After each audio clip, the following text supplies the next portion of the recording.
Hello guys, welcome to Medha Salwani YouTube channel. So guys, आज के lecture में हम फिज़िक्स में बात करने वाले हैं गुरुत्वाकर्षण की, जो कि काफ़ी इम्पोर्टेंट है। अगर एग्ज़ाम पॉइंट ऑफ व्यू से अगर देखें तो ये काफ़ी इम्पोर्टेंट है।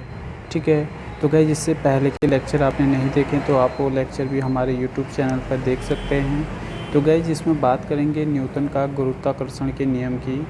ठीक है, पहले इसकी थ्योरी को समझते हैं। क्या न्यूटन का गुरुत्वाकर्षण का नियम कहता है? तो गैस कहता है कि ब्रह्मांड में किन्हीं दो पिंडों के मध्य कार्य करने वाला आकर्षण बल उनके द्रव्यमानों के गुणनफल के समानुपाती तथा उनके मध्य दूरी के वर्ग के व्युत्क्रमानुपाती होता है। ठीक है ना। क्या होता है फिर से समझिए। ब्रह्मांड में किन्हीं दो पिंडों के मध्य कार्य करने वाला गुरुत्वाकर्षण बल उनके द्रव्यमानों के गुणनफल के समानुपाती तथा उनके मध्य दूरी के वर्ग के व्युत्क्रमानुपाती होता है। कैसे आप देखेंगे, यहाँ पर उदाहरण सहित हम समझते हैं। माना कि m1 m2 क्या हैं, द्रव्यमान के दो पिंड है, एक दूसरे से r दूरी पर स्थित हैं। ठीक है ना। तो न्यूटन के नियमानुसार इनके बीच जो लगने वाला बल है कैपिटल F को क्या होगा, F इक्वल टू आप देख सकते हैं यहाँ पर। ठीक है ना। ये समानुपाती हैं, क्या हैं, m1 m2। ठीक है ना। यही आर स्क्वायर हो गया। आगे जाके क्या हो गया, F equal to capital G m1 m2 upon r square हो गया। मेन ये है। ठीक है ना।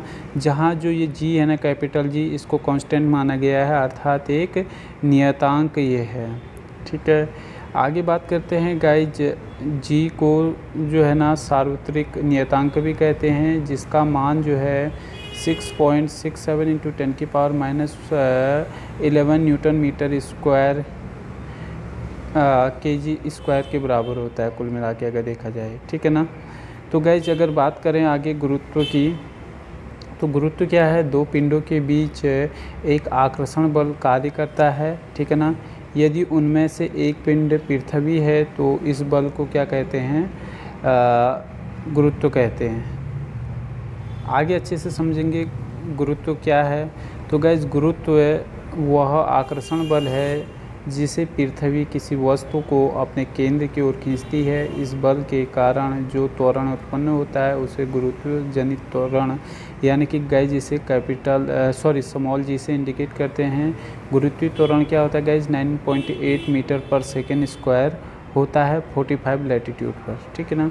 अच्छा गाइज, इसके अलावा आप अगर हमारे संस्थान के ऑनलाइन बैच से जुड़ना चाहते हैं तो उस बैच से आप जुड़ सकते हैं, जिसका प्राइस है, कंप्लीट ऑनलाइन बैच का प्राइस मात्र 699 रुपये है। और दो बैच हमारे ऑलरेडी स्टार्ट हो चुके हैं इसके, और ये तीसरा बैच हमारा स्टार्ट होने वाला है 699 रुपये का। और ये बैच स्टार्ट होगा 16 अगस्त से, मंडे से 16 अगस्त है। लेकिन जो 2 अगस्त वाला बैच है, अगर आप उसमें भी अभी जुड़ना चाहते हैं तो उसमें जुड़ सकते हैं।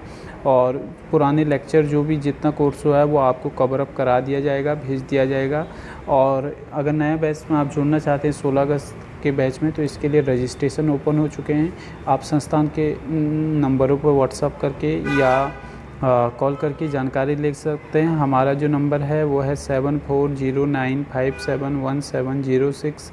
इस नंबर पर आप कांटेक्ट कर सके अपना रजिस्ट्रेशन करवा सकते हैं। चाहे आप किसी भी हिल एरिया से बात करते हैं या सिटी एरिया से बात करते हैं, तो पूरी जानकारी आपको यहाँ पर मिल जाएगी और आप ऑनलाइन बैच से जुड़ सकते हैं, जो कि मात्र 699 रुपये का ऑनलाइन बैच है।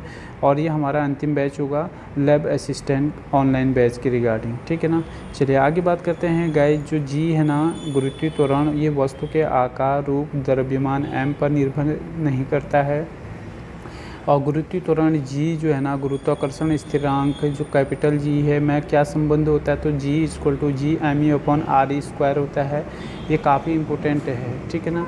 आगे जब हम इसके क्वेश्चनों को लगाएंगे ना, तब और आसानी से हम इसे समझेंगे। ठीक है ना। गाइस बात करें जी के मान में परिवर्तन की, जो गुरुत्वीय त्वरण है उसकी बात कर रहे हैं। तो गाइस पृथ्वी की सतह से ऊपर या नीचे जाने पर जी का मान क्या होता है, घटता है। पॉइंट इम्पोर्टेंट है।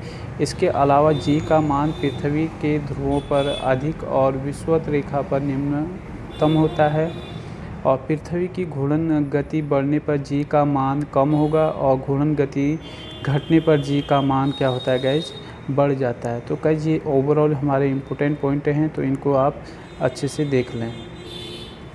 इसके अलावा गाइज ऑनलाइन बैच में क्या क्या हम लोग प्रोवाइड करते हैं उसके लिए यूट्यूब चैनल पे ही एक वीडियो हमने डाली है, तो आप उसे भी देख सकते हैं। लैब असिस्टेंट के रिगार्डिंग वो वीडियो डाली है, तो उसे भी आप देख सकते हैं। बात करते हैं गाइज गुरुत्वीय त्वरण की। तो गुरुत्वीय त्वरण क्या होता है, ठीक है।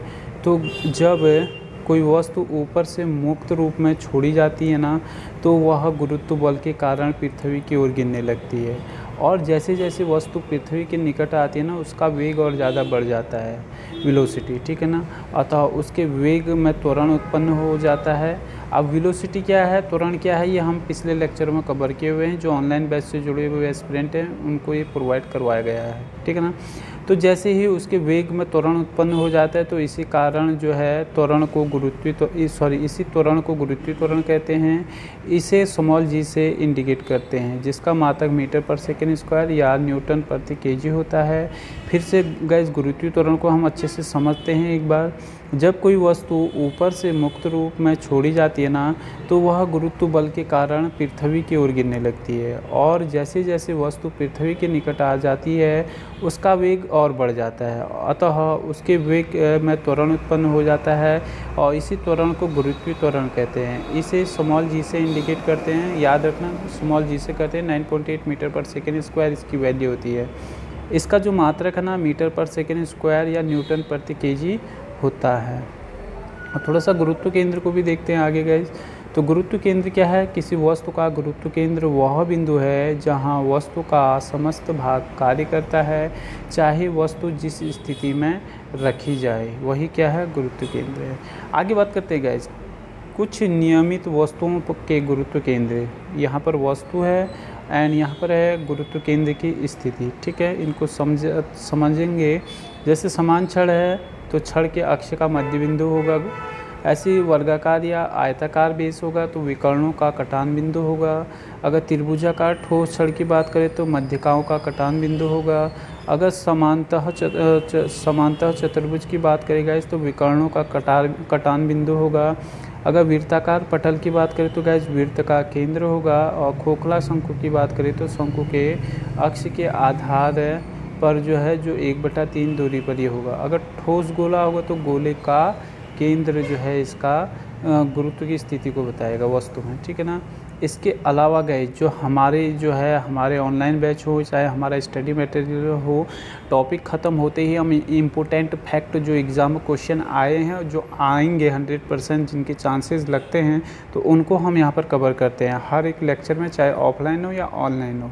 तो वही इम्पोर्टेंट फैक्ट जो है अभी कवर हो रहे हैं। तो गैस पृथ्वी पर जो गुरुत्वीय त्वरण का मान है ये सबसे अधिक कहाँ पर होता है, तो गैस ध्रुवों पर होता है। ध्रुव क्या होते हैं गैस, सपोज डेट ये ग्लोब है तो ये बीच में जो है इक्वेटर है, यानी कि भूमध्य रेखा जो कि 0 डिग्री पर होती है। इसका ऊपर वाला इलाका नॉर्थ पोल होता है गैस, और नीचे वाला इलाका साउथ पोल होता है। जो कर्क रेखा है वो होती है यहाँ पर 23.5 डिग्री उत्तरी अक्षांश पर लैटीट्यूड पर, और 23.5 डिग्री पर होती है साउथ लैटीट्यूड पर मकर रेखा। और अपना जो भारत है ना, भारत की स्थिति यहाँ पर होती है, उत्तर पूर्वी गोलार्ध में भारत की स्थिति होती है। तो गाइस ये ध्रुवों पर जो है ना, जी का मान क्या होता है, अधिक होता है गुरुत्वीय त्वरण का मान, ठीक है, समझ में आ गया होगा। आगे बात करते हैं गाइस पृथ्वी पर गुरुत्वीय त्वरण का मान क्या होता है, सबसे कम कहाँ पर होता है, तो भूमध्य रेखा पर होता है। भूमध्य रेखा ये ग्लोब है सपोज दैट, तो यहाँ पर 0 डिग्री पर ये होता है लैटीट्यूड पर, ठीक है ना, समझ में आ गया। अच्छा आगे जो है गाइज फिर से और अच्छे से समझेंगे। जो पृथ्वी है, पृथ्वी बल से ऊपर, पृथ्वी बल नहीं है गाइज, ये पृथ्वी तल कीजिएगा। पृथ्वी तल से ऊपर या नीचे जाने पर गुरुत्वीय त्वरण के मान पर क्या प्रभाव आता है, तो गुरुत्वीय त्वरण का मान क्या होता है, घटता है। और गुरुत्वीय त्वरण का मात्रक जो है गाइज न्यूटन प्रति केजी भी होता है और मीटर पर सेकेंड स्क्वायर भी होता है, दोनों ही होते हैं। सो गाइज इसको आप याद रखिएगा, काफ़ी इंपॉर्टेंट पॉइंट है एग्जाम पॉइंट ऑफ व्यू से। इसके बाद आगे बात करें गाइज पृथ्वी पर वस्तु का भार क्या होता है, सबसे अधिक होता है तो गाइज ध्रुवों पर, ठीक है ना। पृथ्वी पर वस्तु का भार सबसे अधिक होता है तो ध्रुवों पर होता है। पृथ्वी पर वस्तु का भार सबसे कम कहाँ होता है गाइज, तो भूमध्य रेखा पर होता है। आगे बात करते हैं कृत्रिम उपग्रह में रखी वस्तु क्या होगी गाइज, ये भारहीनता की अवस्था में होती है। क्या होती है, भारहीनता की अवस्था में होती है। आगे बात करते हैं गैस कृत्रिम उपग्रह में रखी वस्तु होगी तो भारहीनता की अवस्था में होगी। आगे बात करेंगे गाइस, चंद्रमा पर वस्तु का भार होगा तो पृथ्वी की तुलना में 1/6वां भाग होता है पृथ्वी की कंपेयर में चंद्रमा पर। आगे बात करते हैं गाइस, पृथ्वी अपने अक्ष के परितः घूमना बंद कर दे तो वस्तु के भार पर क्या प्रभाव पड़ेगा, तो वस्तु के अतिरिक्त प्रत्येक स्थान पर क्या होगी गाइस, वृद्धि होगी। इसके अलावा गाइज आगे है, पृथ्वी की घूर्णन गति बढ़ने पर वस्तु के भार पर क्या प्रभाव पड़ता है, तो ध्रुवों के प्रत्येक स्थान पर भार में वृद्धि होगी। अगला पॉइंट है गाइज, पृथ्वी पर भार का मान अक्षांश के साथ क्या होता है, तो ये परिवर्तित होता रहता है, ठीक है ना। आगे है गाइज अगला पॉइंट, लिफ्ट के ऊपर जाने पर स्थित वस्तु का आभासी भार क्या होगा, बढ़ जाता है। अगर बात करें लिफ्ट के नीचे जाने पर उस पर स्थित वस्तु का भार, तो गाइज ये होगा, कम हो जाएगा। और गाइज आगे बात करें दुर्घटना व लिफ्ट टूट जाने पर उस पर स्थित वस्तु हो जाएगी तो गाइज भारहीन हो जाती है। बहुत इंपॉर्टेंट पॉइंट है, याद रखना कि दुर्घटना अगर होगी या लिफ्ट टूट जाने पर उस पर स्थित वस्तु का भार जो होता है ना, वो भारहीन होता है, जीरो हो जाता है। इस बात को थोड़ा सा याद रखना। आगे बात करते हैं गाइज, लिफ्ट के समान चाल से ऊपर या नीचे जाने पर उस पर स्थित वस्तु का आभासी भार क्या होगा, तो वास्तविक भार के बराबर ही होता है। अगर जंग लगने पर लोहे के भार में क्या परिवर्तन होगा, तो गाइज लोहे के भार में क्या होती है, वृद्धि हो जाती है। सो गाइज ये ओवरऑल जो है हमने आज आपको जी के बारे में बताया, यानी कि गुरुत्वीय त्वरण के बारे में हमने इस लेक्चर में ज़्यादा समझा, ठीक है ना। और एक था सार्वत्रिक नियतांक है जो कि कैपिटल जी से हमने उसे इंडिकेट किया था। तो इस तरीके से गाइज ये लेक्चर को हमने यहाँ पर कवर किया। और गाइज अगर आपको बता दें, अगर आप ऑनलाइन बैच से जुड़ना चाहते हैं तो आप अभी भी जुड़ सकते हैं ऑनलाइन बैच से, ठीक है, जिसकी कंप्लीट फीस है 699 रुपया। और आपको वहाँ पर जो भी डिटेल्स चाहिए, वीडियो लेक्चर PDF नोट्स भी प्रोवाइड होते हैं और साथ ही वीडियो लेक्चर ऑडियो लेक्चर भी प्रोवाइड होते हैं, साथ में लाइव क्लासेस का भी इसमें ऑप्शन है। तो गाइज ये ओवरऑल जो है ये सीरीज़ को हम चला रहे हैं। तो अगर वीडियो लेक्चर आपको पसंद आती है तो ज़रूर आप इसे लाइक करें, शेयर करें और कमेंट सेक्शन के माध्यम से आप हमें बता सकते हैं। मिलते हैं गाइज एक नए लेक्चर के साथ, नए टॉपिक के साथ अगली वीडियो में। Thank you guys.